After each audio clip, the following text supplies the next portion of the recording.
Alright, what's going on, everybody? Jeff back here with Heffahead Beer Reviews.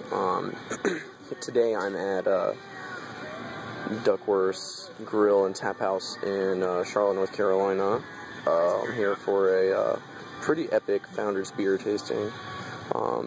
Starting off right today with Founders Breakfast Stout. It's about 9 months old at this point, I'd say, but it still is as good as ever. The roast and the chocolate are coming forward a lot more, and the coffee's turned into an intense, kind of an intense, like espresso bitterness, but still just as good as ever. So we're starting off with 11.5 ounce pour of this, and then everything else will come in about 4.5 ounce pours. And I'm about to get a flight of 3 beers at a time, and then I'll come back with those ones. Alright guys, I'm back with my first flight of beer. As you can see here, they are all stouts. Alright, so going from right to left, this is Founders Imperial Stout. This is Kentucky Breakfast Stout. And this bad boy right here is Canadian Breakfast Stout. I'm really excited about trying that one. Haven't been able to have that one before. I've got a bunch of these in the cellar. Got one of these left at home, and I was not able to get any of this, which I was pretty upset about, but considering its rarity, I wasn't too upset. But let's just go ahead and get into these ones.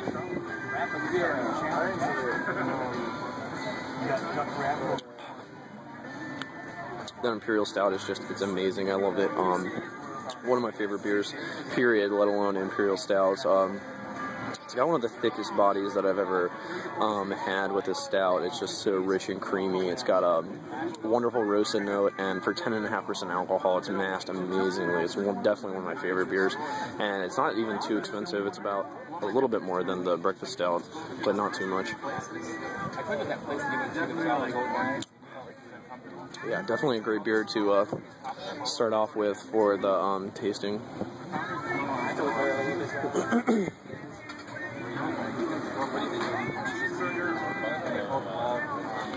Alright, moving to the middle, we got the KBS, which I previously reviewed.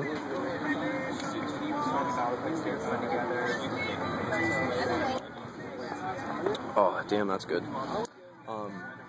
I'd say it's better on draft than in the bottle, but it's just got a crazy bourbon character up front. And look at that head and lacing, even though it's been poured like for 10 minutes now or so. Just got a wonderful vanilla bourbon character. I'd say that it reaches a good balance too, because a lot of the bourbon beers, they just taste like straight up bourbon, and other ones no bourbon flavor at all. This one reaches a wonderful medium.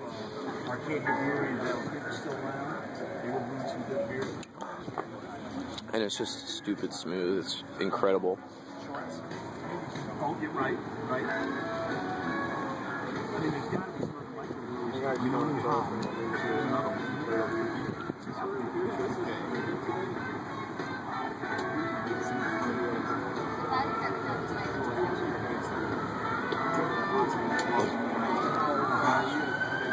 Alright, moving to the last one for this flight. This is the Canadian Breakfast Stout.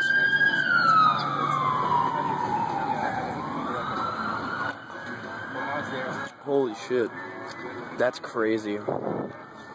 I've never had anything like that. You get, I mean, it definitely lives up to the name. You're getting that bourbon character in there, but there's also an intense sweetness from the maple syrup that's coming through, and it's just crazy smooth and totally drinkable. It's definitely one of the best beers that I've ever had.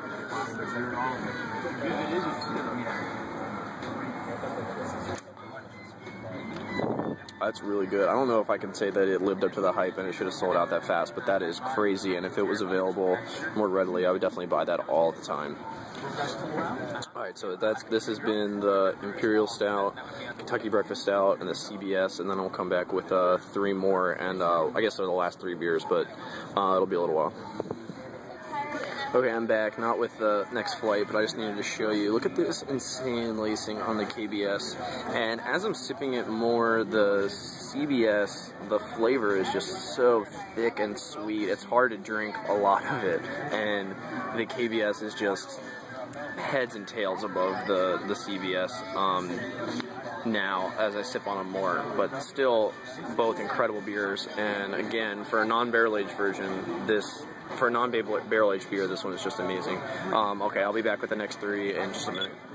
Alright guys, I'm back with my second flight, and from left to right here we got Backwoods Bastard, Curmudgeon's Better Half, and 2010 Nemesis. So I'm pretty excited about trying these ones.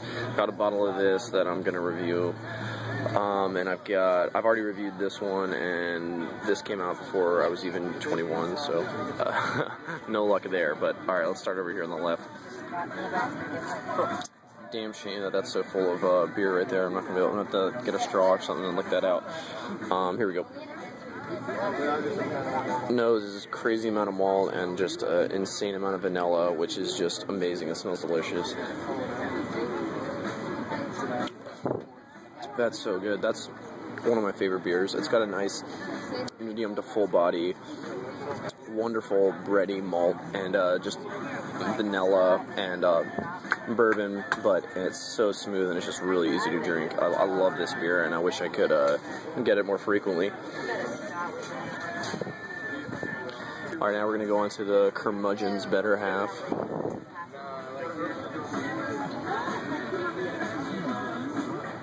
The smell is, it smells sweet, but doesn't smell as malty and robust as the Scotch ale. But it smells sweet and good. You can't really, it doesn't have a lot of bourbon or sweetness on the nose like the CBS did.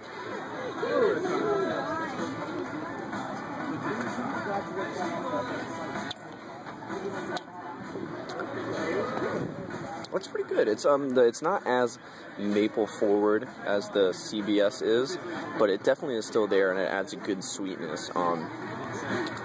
It's got a lot of the same flavors as you get in the Curmudgeon Old Ale, with a lot of the malt flavor, but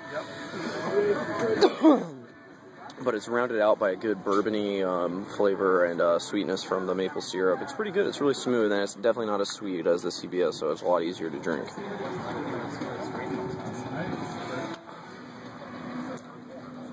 Yeah, I like that. I dig that one a lot. That's actually really good.